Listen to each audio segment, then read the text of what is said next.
Yo everyone, thanks for joining me once again for Larry's full card betting guide. This weekend we do have UFC Fight Night Bonfim versus Brown, and I'm not gonna lie to you guys, we do have some crazy bets this week, so please stay tuned to see what I ended up crafting in the end here. I hope you guys do like it, and if you do like these videos in general as well, please leave a like to support the channel. I really do appreciate it, and subscribe if you aren't already. Before we jump into the video, I do want to talk about last week's card. We did go 9-4 on picks for UFC Fight Night Garcia versus Onama, which isn't terrible, but I actually was looking good for a while there. I was 8-0 going into the Radke Frunze fight, and then I proceeded to only get the main event correct after that. I'm still very happy though with my results with that many upsets on the main card. We did also get 2 out of 3 picks, which are my confident picks of course, on the card, which is good to see, and they're on the left side of your screen. They were Alice Adeline, Billy Alicana, and Isaac Dulgarian, with Dulgarian being the only one that didn't hit, guys. You would see what my comments were on my prediction video if you've seen that one. Anyways, to move on, I'll show you how we did on bets as well. Here on screen, all the bets I had on the card. Some of the bets were added live on stream, but the majority of the bets here were in my betting guide for UFC Vegas 110. I will now highlight in green all the bets that cashed, and in red all the bets that did not hit, and I also have highlighted in black any voided bets. And the reason this bet was voided in particular, I mentioned it in my predictions video, it was just that I received the money back on the bet because of a bet return bonus I had on it, guys. Because if one leg actually failed and no other legs failed, I got my initial bet back.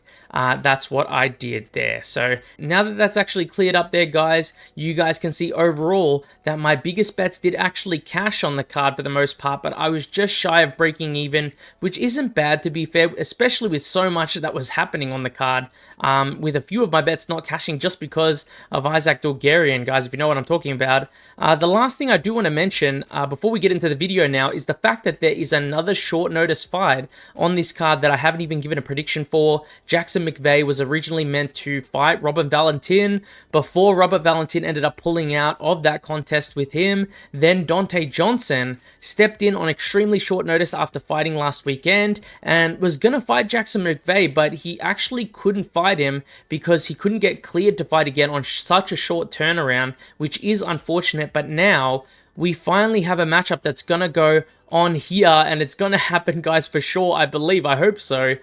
With Zach Reese stepping in to verse Jackson McVey, making it 3 different opponents overall for Mr. McVey. I feel pretty sad for him. He's being tossed around a little bit there. And I will give my quick prediction for this fight now. If you guys want to skip this, however, you guys can. There are chapters in this video, but I would like you guys to see who I end up picking. This won't take long in general for me. So I really do think that I will be going with Zach Reese here, and I do think he's good enough to not only win this fight, I do think he's good enough to get a finish here as well, especially just seeing with how unimpressive Jackson McVey has looked in general. I do think he's dangerous. I think he's powerful, and the dude can get a finish for sure. He's got a lot of finishes, but he usually needs to get you to the ground first somehow to finish you, or he sort of just needs to overwhelm you, and I don't think he's proven he can do that against anyone who's at Zach Reese's level just as of yet. And Zach Reese is dangerous on the ground himself. He has decent takedown defense, and he's not someone who gasses out completely in his fights. Although I will say that this is on extremely short notice, so I do expect his cardio to not look as good as it usually does, but I really don't think he's going to need it here. I think this will be a major test for McVey, and I just don't think he's on Zach Reese's level in the stand-up or on the ground personally. That's just my opinion. I've been thinking about this matchup just a little bit in the time that it's been announced, and I think Zach Reese hurts him sometime in the first round on the feet, and then potentially either ground and pound TKOs him or gets a submission after hurting Jackson McVey. That is my official prediction for this fight, guys. There you go. To finally jump into the betting guide now, timestamps are in the description and the comment section below if you guys want to skip to anything in particular. So without further ado, let's jump into the video. What you're looking at here are the list of favorites and underdogs for the entire card, and like I always say, this is just to show you guys who I actually ended up picking to win on this card and how many of those picks were underdogs and favorites. If you want to know how I got to picking these fighters specifically, guys, go check out my predictions and breakdown video for this card. It goes pretty in depth on my thought process on each and every fight pick for the card, guys. And if you have come from that video, like I always say, thanks for watching both of the videos and supporting the channel. It does mean a lot to me. I will now highlight in green who my picks were for this card, and as you can see, I picked out a few underdogs on this card, guys, including the main event underdog in Randy Brown. I do want to highlight the strongest underdogs soon for you guys, just so you can see them, but first, let's show you my strong favorites of the card.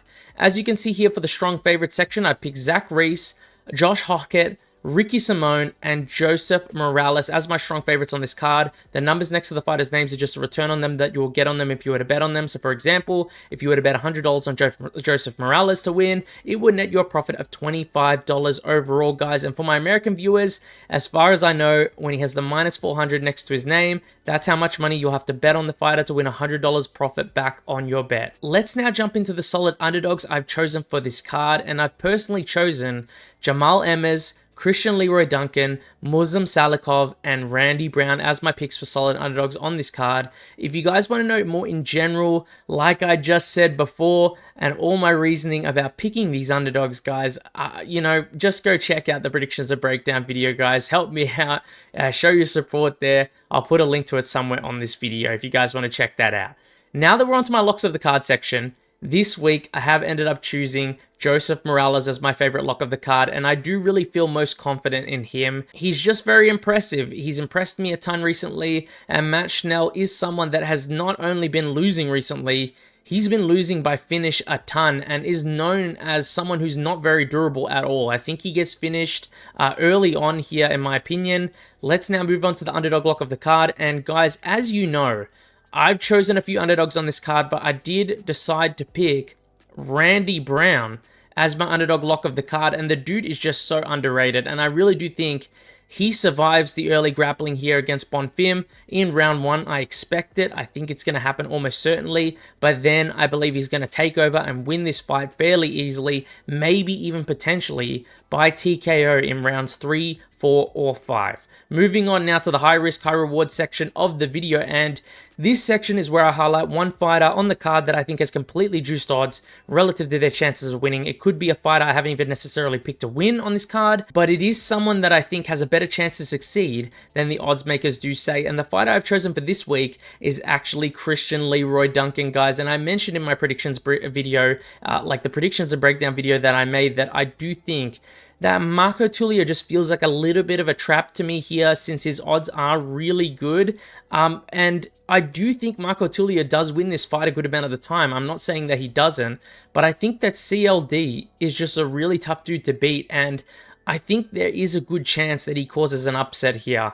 For the high risk bet, I did start off with the money line on CLD, and I just think even though he's a moderate underdog here, there's just solid value on his money line overall in general. I really do think he's good enough to win this fight more times out of 10 than the odds say, in my opinion. For a very high risk bet, I did put him to win by decision, and CLD, like I mentioned, guys, he's a tough dude to beat. I do think there's a good chance that he out-cardios Marco Tulio later on, potentially by trying to out-grapple him for a major period of the first round, maybe a first round and a half, and then we'll have to see how Tulio deals with that later on. For the insane bet, though, I actually do have CLD by KO in round 3, and it's a crazy one for sure, guys. Don't get me wrong, that's why it's here. But if he does tire out Tulio with the grappling early, the dude is good enough and technical enough as a striker to potentially find that shot in this fight and put him away. I do believe in that. For the safe-ish bet, though, if you guys want a safe-ish bet, you already know what it is. It's the plus 3.5 round bet. I do think there's a good amount of time that this fight does go to decision. That's it for this section of the video. Let's now move on to my personal bets I have in this card, guys. And as you can see, there are many different types of bets here, so I will run you through all of them right now. The bet in white is the subscribers bet of the week, and I will reveal that to you right now, guys. I'll reveal to you who I did pick. I ended up choosing this person here as the subscribers bet of the week, and thanks again to Hayden Glover for getting in your bet this time around. I do appreciate it. Their bet is a parlay with Hockett Jimenez under 1.5 rounds, Jacqueline Cavalcanti to win, and Haider Emil and Jamal Emmers to not go the distance. If you guys like seeing the subscribers bets of the week all the time and want to be added to the guide yourself, leave your comments in the comment section of my next prediction and breakdown video for your chance to be featured in the next week's betting guide, guys. That bet has now been added to the guide officially, and now I'll start reading out all the bets on this guide, guys. And I'm not going to lie to you, like I said at the start of this video, There's a lot of units on this card, and there's a lot of crazy bets here, so we'll get into it. The first bet I've got here is Jamal Emmers to win by KO in round 1, and like I said, I've got a few riskier bets in general in this guide, and this one won't shock you too much as soon as you start seeing some of the others. I think they're going to scrap early on here. Both Jamal and both Hyder Emil, and I'm just picking the more technical guy to come out on top in this matchup. Joseph Morales to win by submission under 1.5 rounds is my next bet, and I do think he gets it done early here. The guy's going to have an advantage early on, especially in the wrestling. He's got a major advantage in the wrestling, in my opinion, and he's a good grappler overall, so I am keen to see how this one turns out. Next up, I do have a parlay with Cavalcanti to win by decision, plus Uros Medic Salikov to not start round 3. I think this one cashes a good amount of the time, guys. Next, we have Hockett Jimenez to not start round 2. And I really do just have a feeling that these boys aren't going to go past the first round. Like, I am a little bit nervous because there is a chance that they decide to have like a grapple fest, maybe lay on one another and stall a little bit, but I do think Hockett can end this one early on, in my opinion. Ricky Simone by KO is my next bet, but it's by KO or submission, sorry about that.